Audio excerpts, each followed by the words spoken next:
If you like The Daniel Blair Show, you will love Main Event Moto. Come join producer Joe and I at patreon.com/maineventmoto, where we talk Supercross, we talk motocross, and deliver 3 long-form podcasts per week with no commercials. Again, that's patreon.com/maineventmoto, or you can click the link in the bio. Thanks for watching, and enjoy this week's episode of The Daniel Blair Show. The Daniel Blair Show, sponsored by Motosport.com, Mika Metals, Race Tech, ASV Inventions, and Guts Racing.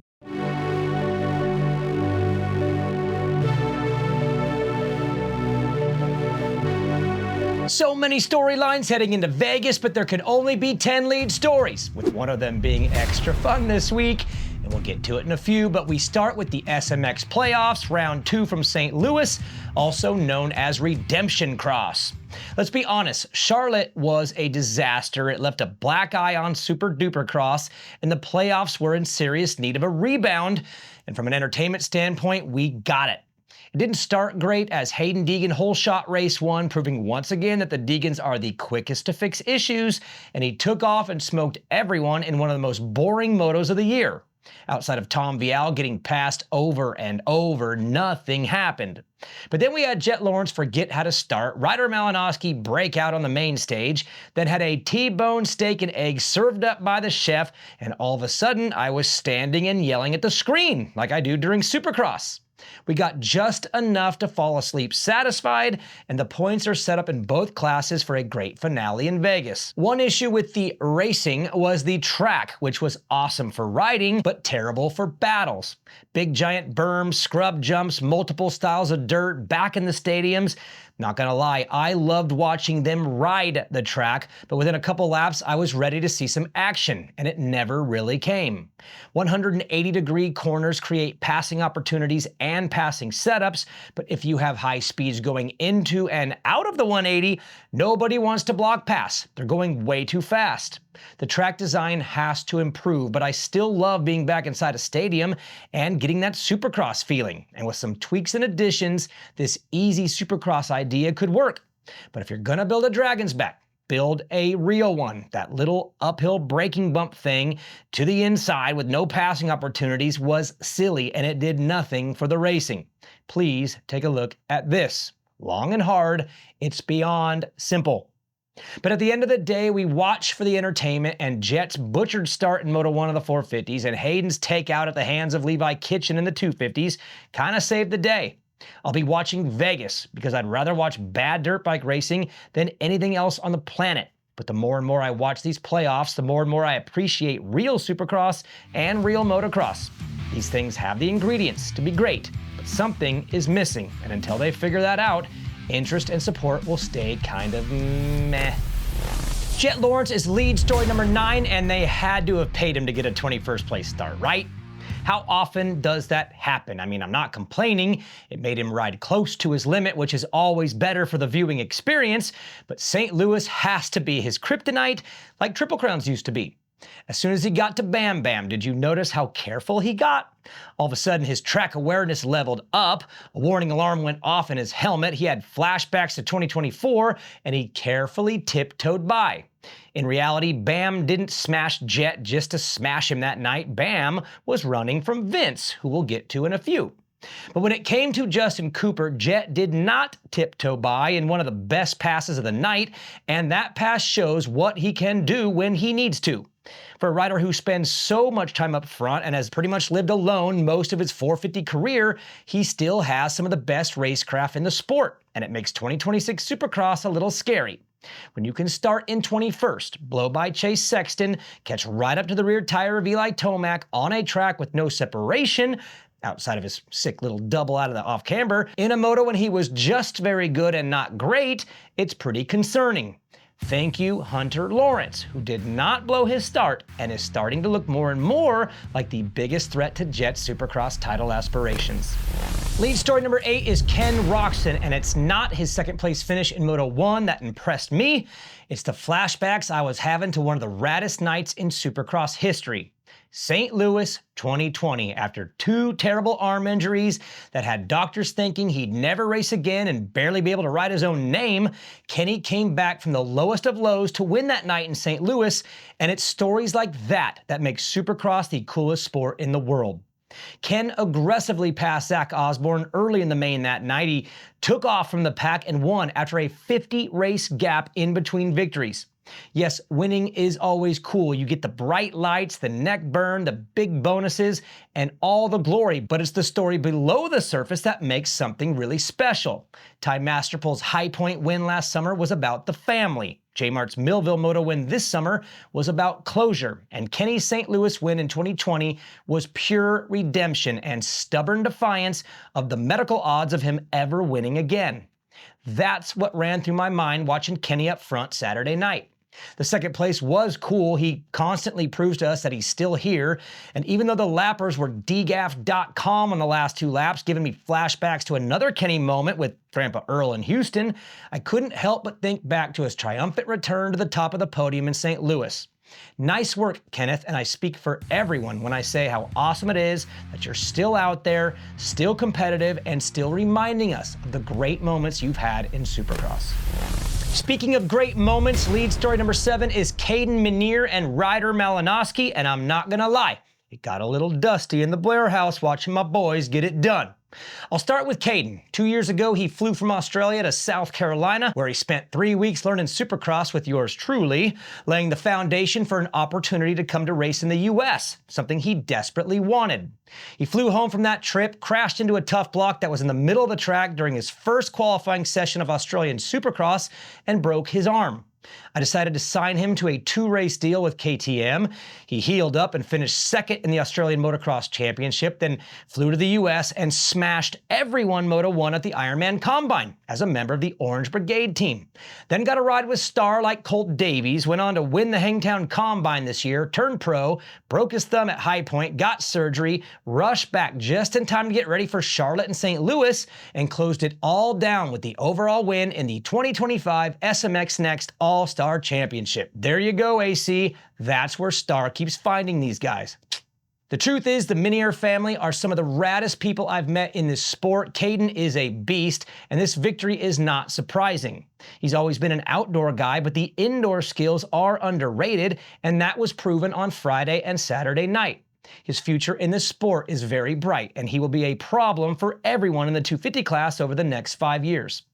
Ryder Malinowski won the main on Saturday night in a little redemption story of his own. He had the Birmingham Futures win in the bag this past March and lost it, and his wire-to-wire victory in St. Louis is an incredible story for a kid who started racing when he was 15 years old.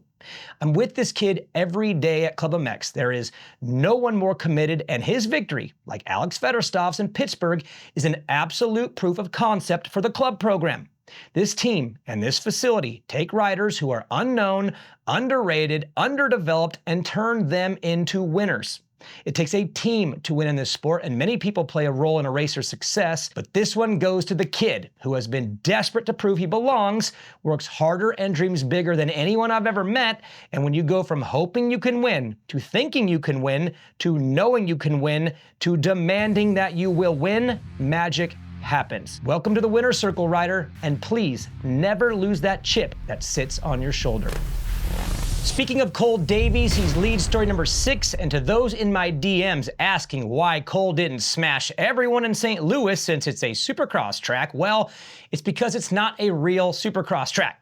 That was Diet Supercross, and for Cole, the gnarlier, tougher, and more real Supercross the track is, the better. If you think back to this past winter and spring, Cole crushed everyone in the whoops. Everyone, and like his pro motocross debut, there will be signs of phenom, but it's not all the way put together yet. This track was fast and sendy, and this was the first time he's raced anything like this, so give the dude a minute. I will say, moving into the 2026 season, things are setting up pretty nice for a wild season of 250 racing. Seth Hammaker is going to be better next year. Levi Kitchen will be back and maybe even more aggressive. Joe Shimoda looks like the complete package, and when you throw in Cole, I think it's safe to say that we'll get some great 250 racing next year. But watching this race Saturday proved to me how badly we need a national 250 class and how worthy the SMX Next group is for a third class. The idea that somehow Seth, Levi, Joe, and Cole would be split up next year for 80% of the Supercross season bums me out a bit. Of course, others will rise up. It happens every year. But the one thing that has stood out to me in these playoffs is how good the 250 racing is right now, and the odds of great racing would go way up if they were together more often or always. Tom Vial will not be racing 250 Supercross in 2026. He's lead story number 5, and during Moto 1 in St. Louis, I thought maybe he had checked out. Maybe he was over it. Just pack the bags, head on home, and say, thanks America, came, saw, conquered. Then in Moto 2, he wins, and I'm thinking this guy just knows how to get things done. I do think looking back someday, he will be appreciated for his ability to win races and championships, but right now, at this moment, he is one of the most confusing racers in the sport, and St. Louis proved it. When it comes to Tom's resume here in the States, where does he rank against the best French racers who have had success here? Marvin Musquin and David Villemin are the easiest to remember, not only for their success, but since they are somewhat current. DV won the West Coast 125 title, then added 7 big bike Supercross wins, but no championship. Marv won the East Coast 250 title, then had 10 big bike wins in Supercross, but no championship. I'm thinking Jean-Michel Bayle is number 1 with his Premier Class Supercross Championship in 1991. Then he added the 250cc and 500cc motocross titles the same year, winning all 3. He retired at age 23 and went road racing, so his impact wasn't felt very long, but damn, that dude was sick. Christophe Purcell was a 2-time 250 Supercross champ like Tom. Mikhail Pichon was a 2-time 125 Supercross champ like Tom. Dylan Ferrandis was a 2-time 250 Supercross champion and a 250 and 450 motocross champion. Whoa, where does that put him? Is he number 1? Dylan never gets the love he's deserved, but what a nasty resume.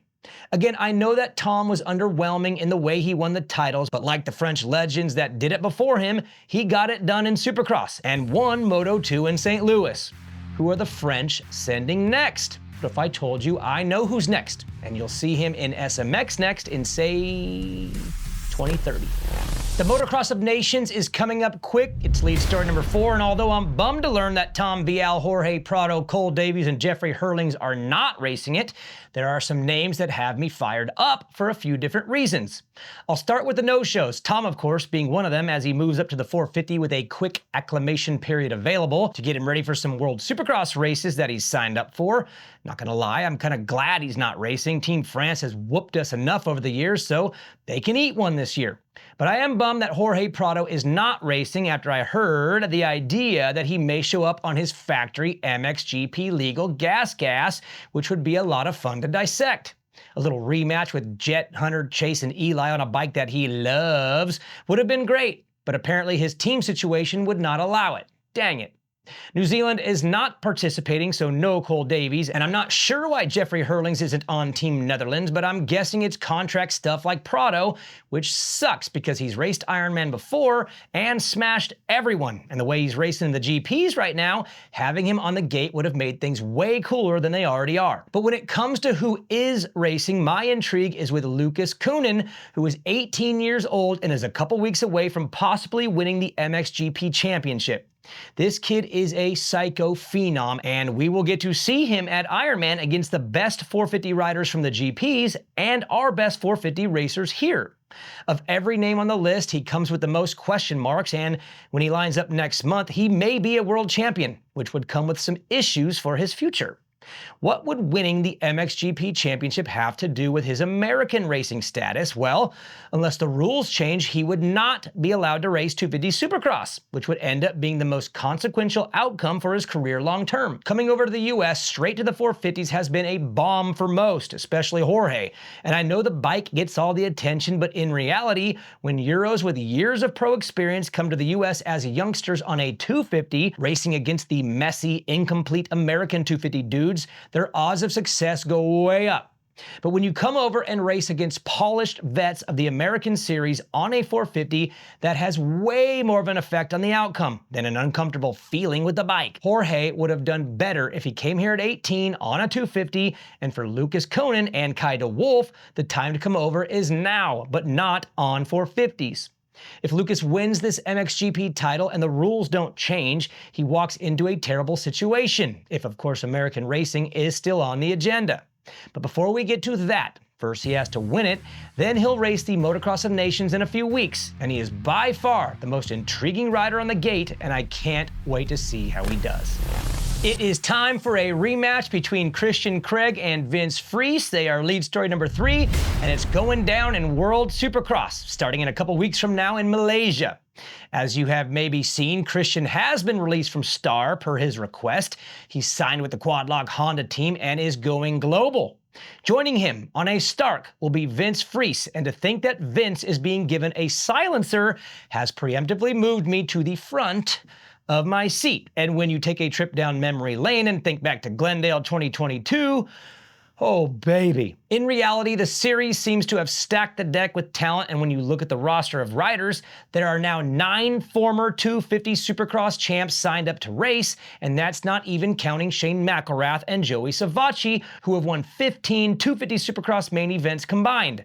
Throw in a schedule that will travel to 5 continents over the course of 2 months, and you have the makings of a pretty rad series that will showcase Eli's first race on a KTM, Tom's first race on a 450, and the debut of the Stark Varg, which has raced in the French Supercross and British Arena Cross Championships, but has yet to race on a global scale against this type of competition. I will say that I'm pretty excited for WSX this year. Seems like the new group has reinvented the vision, and after listening to the new CEO on Gypsy Tales a few weeks back, I think they have the right people in place for this thing to work. Round 1 is right around the corner, coming to you from Kuala Lumpur, Malaysia on October 18th in Stadium Merdeka.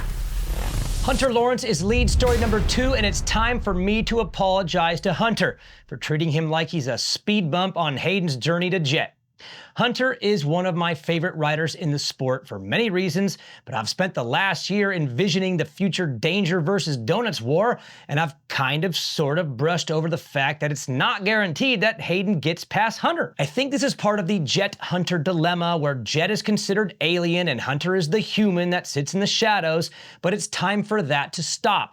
All Hunter has done is succeed, winning the 250 Supercross Championship, winning the 250 Motocross Championship, finishing second on the 450 2 years in a row in the Pro Motocross title, and St. Louis is early proof that he is ready to break out in 2026 on the 450 in Supercross. His riding on the bike is flawless, even more fundamental than Jett, and now the raw speed is kicking in, and I'm done ignoring it. We saw a rad battle in Moto 1 this past Saturday between Cooper Webb, Justin Cooper, and Chase Sexton, giving me flashbacks of this past year's Supercross Championship. We saw the old Kenny and Eli rivalry reborn in Moto 1 as well. And where was Hunter? Gone. See ya. Adios. Out front and winning. And with all the team and bike changes coming next year, I'm ready to place him in the number 2 spot as Jett's biggest challenge next season. Sorry, Haiden, you gotta go through Hunter before you ever get to Jett, and that ain't a lock. I will say though, my dude needs to shave that mustache off right away. It does not look good. You're not Robert Downey Jr., and it's best you leave the goofy stuff to your goof brother, who all of a sudden wears glasses in interviews? Boys, come on, that ain't it. Haiden Deegan and Levi Kitchen are this week's lead story, and oh baby, that was it. I was not ready for that one, neither was Haiden, and for those wondering what the deal was with Levi all of a sudden deciding to be aggressive, that's called street justice. I do have to start with the takeout itself, and no, that was not okay. Rule number 1 is you can't go down when you take someone out, and Levi was on the ground before Haiden was. Zacho on Joey was okay. Haiden on Cole was okay. Even RJ on Seth was kind of barely okay because it was for a title, but when you smack someone on lap 1 and you go down 2, it's not right. Do I hate it though? Not really, because when you live by the sword, you die by the sword. And even though Haiden has never taken Levi out, he has done the talkie-talkie with Levi multiple times over multiple years. He does ride rough, ask Cody Shock and his collarbone, and it's part of the game. And when you yourself play the game, it eventually comes around, even if it's kind of unfair and not an equal return. Now, if I'm Deegs and I end up losing this title and the three-peat and all the money, I'm probably saving one for you for some time down the road. But if he pulls this thing off next week, then I'm guessing it's less of a big deal. He rode like an absolute boss when he got up without a front brake lever, and it's rides like that that prove he's ready for the big boy class. But when you go McGregor, eventually it goes McGregor on you, and bottom line is Levi made the decision to go for it. Mitch Payton commented after the race that he's here for it. Levi's getting a written warning, which he'll use as toilet paper. He's getting smashed online, but also gained thousands of fans. And unfortunately for the Deegs, Jake Paul taught him this past week how to punch, but he didn't teach him how to block. And we'll see you next week.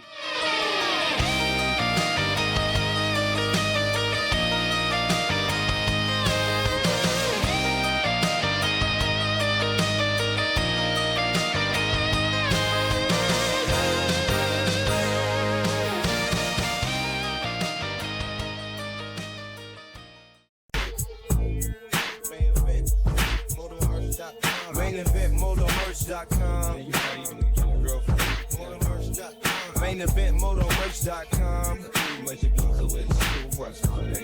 Main event motormerch.com.